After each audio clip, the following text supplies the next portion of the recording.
In this question, different chemical reactions are given. We have to choose the processes where the entropy is increasing. Entropy can be defined as it is the measure of disorder in a system. When entropy is increasing, we can say the disorder is increasing. Let's come to the options given here. In the first one, a liquid is evaporating into vapor form.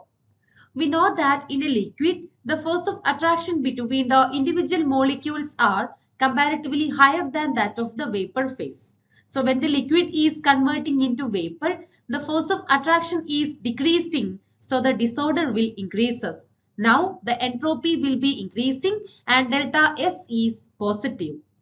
The second one is temperature of a crystalline solid lowered from 130 Kelvin to 0 Kelvin. When temperature is decreasing, the force of attraction between the particles will increases.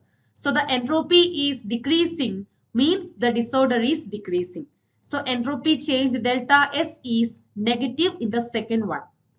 In the third chemical reaction, we could see that solid sodium bicarbonate is converting into the gaseous products carbon dioxide and water.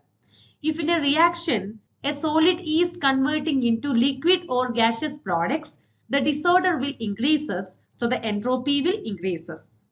In the last reaction, chlorine molecule is converting into two chlorine atoms. Both of them are in gaseous state, but here when a molecule is converting into the atoms, the bonds are breaking and the attraction is decreasing. So the disorder will increases in case of the individual atoms. Hence, the entropy change will be positive. So from these four processes, we can see the first process, third process, and the fourth process include an increase in entropy. So the correct answer is option A.